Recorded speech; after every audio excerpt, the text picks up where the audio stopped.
Assalamualaikum warahmatullahi taala wabarakatuh. Hari ini kita akan bincangkan berkenaan dengan memperkukuhkan silaturahim di antara ahli pasukan. Ini merupakan satu perkara penting kerana di samping kita merancang, kita memberikan tanggungjawab kepada ahli pasukan, hubungan di antara mereka juga penting kerana sekiranya mereka tidak bersatu hati, pelaksanaan strategi yang nak kita jalankan itu mungkin terbantut ataupun tidak berkesan. Jadi sebab itulah dalam mana-mana organisasi memperkukuhkan silaturahim ahli pasukan ini satu perkara yang penting.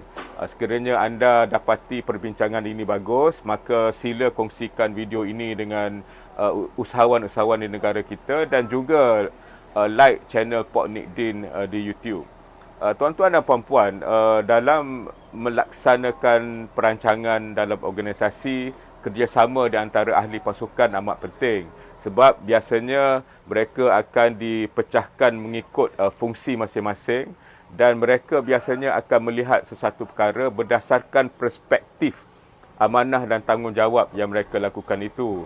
Walau bagaimanapun dari segi organisasi, hasil kolektif daripada usaha mereka itu penting untuk mendekatkan lagi organisasi dengan sasaran-sasaran yang telah ditetapkan. Jadi ini bermakna usaha untuk merapatkan hubungan di antara ahli pasukan agar mereka saling faham memahami di antara satu sama lain adalah satu perkara penting kerana mungkin ada peranan mereka yang nampak secara zahirnya bertentangan, ya.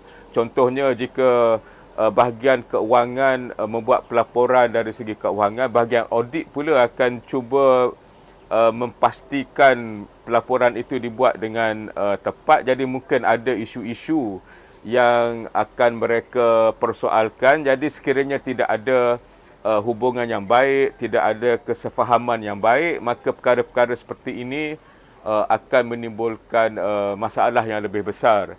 Jadi biasanya lah di antara kaedah untuk merapatkan hubungan ialah diadakan program ekspedisi misalnya, maknanya ahli-ahli pasukan yang terpilih akan menyertai perjalanan yang mungkin memakan masa 2-3 hari, diadakan program-program tertentu kerana bagi saya lah di samping diperingatkan ataupun diperjelaskan tentang perkara-perkara penting dalam organisasi. Satu perkara penting lagi ialah apabila ahli-ahli pasukan kita bercampur dalam keadaan yang lebih rileks, dalam suasana yang tenang, mereka mungkin akan dapat mengenali di antara satu sama lain dengan lebih dekat, memahami isu dan cabaran mereka sama ada di rumah ataupun perkara-perkara peribadi yang biasanya tidak dipercakapkan dalam suasana formal di pejabat.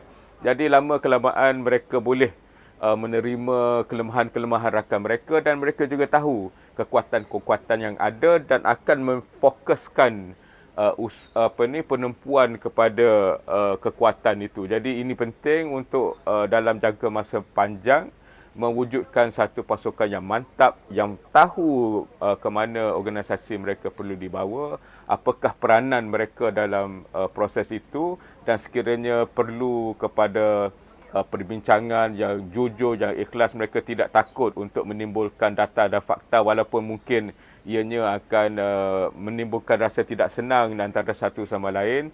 Mereka bebas berbincang tanpa apa-apa halangan, tapi di akhir proses ini semuanya berbaik semula kerana mereka tahu apa yang dilakukan ini semata-mata untuk memperkukuhkan lagi organisasi yang sama-sama mereka junjung itu. Jadi dan ada macam-macam program lainlah yang boleh disusun supaya ahli pasukan kita bergerak dalam satu pasukan yang kukuh, tahu arah tuju, tahu peranan masing-masing dan boleh berbincang dengan tulus ikhlas, tidak sensitif tanpa sebab dan ini akan tentunya menjadikan organisasi lebih kukuh dan perniagaan lebih berdaya maju.